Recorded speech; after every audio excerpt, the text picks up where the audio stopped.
சாஸ்திரங்களை படித்தால். பிரம்மா வேதத்தை உலகத்தை சிருஷ்டி செய்யும்போது உபதேசம் செய்தார். காலம் ஆக ஆக சில மந்திரங்கள் அத்யயன சிரமம் விட்டுப் போனதால் லோபமாகிவிட்டன.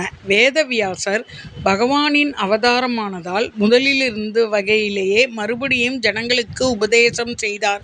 சாஸ்திரங்கள் காலங்களின் தன்மையை பொறுத்தே இருக்கின்றன. அதனால் நாமும் இப்போதிருக்கும் சூழ்நிலையில் நமக்கு எந்த அளவுக்கு முடியுமோ அந்த அளவுக்கு மேற்கொள்ள வேண்டும்.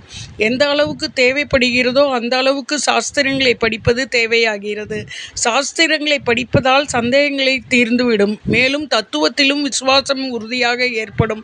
சாஸ்திரங்கள் உபதேசிக்கும் தத்துவத்திலும் விசுவாசம் தீர்மானமாக ஏற்படும்.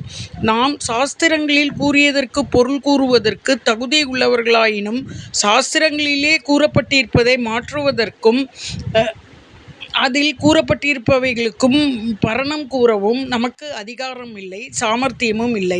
சட்டம் நம்மால் இயற்றப்பட்டது. சாஸ்திரம் நிலையாக இருப்பது. நீதிபதி உலகில் இருக்கும் சட்டங்களின்படிதான் தீர்ப்பு கூற முடியும். அவர் தானாகவே சட்டங்களை உண்டாக்க முடியாது. சாஸ்திரங்களில் சொல்லப்பட்ட விதிகளை நிச்சயமாக ஒருவன் கடைபிடித்தே ஆக வேண்டும். மிகவும் அசாதாரணமான சந்தர்ப்பங்களில் மட்டுமே இவ்விதிகளை மீறுவதற்கு அனுமதி அளிக்கப்படுகிறது. சிருங்கேரி ஜகத்குரு ஸ்ரீ அபினவ வித்யா தீர்த்த மகாசுவாமிகளின் அருளியவை சாஸ்திரங்களை படித்தால் என்ற தலைப்பிலிருந்து இவற்றை கண்டோம். பிள்ளையார் சுழி போடுவதை பற்றி. எந்த செயலை செய்தாலும் பிள்ளையார் சுழி போட்டு செய்கிறோம். எதற்காக அப்படி செய்ய வேண்டும்? அ உ மகரமாக இருப்பவன்தான் இறைவன். தமிழுக்கு முதல் எழுத்து அ. இந்த ஒரு எழுத்திலேயே மூன்றும் சேர்ந்து இருக்கிறது. அ எழுத்திலேயே ஊ மறைந்து இருக்கிறது. ஆவை திருப்பி பாருங்கள், ம தெரியும். இந்த தெய்வ தமிழ் எழுத்தில் ஒன்றுதான். மூன்றும் ஒன்றாக சேர்ந்து இருக்கிறது. மற்ற மொழிகளில் இந்த சிறப்பு இல்லை. அது மட்டுமல்ல, அகர உகர மகரமாக ஓங்காரத்தில் ஓம் என்னும் ஒளி வடிவம் அண்ட சராசரங்களிலும் ஒலித்து கொண்டிருக்கிறது.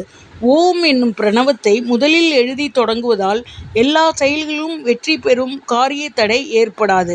இன்னொரு தகவல், திருமண ஒப்பந்தம், பத்திரிகை போன்ற மங்கள நிகழ்ச்சிகளில் எழுதத் தொடங்கும்போது பேனா எழுதுகிறதா இல்லையா என்பதை தெரிந்து கொள்ளவும் இந்த பிள்ளையார் சுழி உதவுகிறது.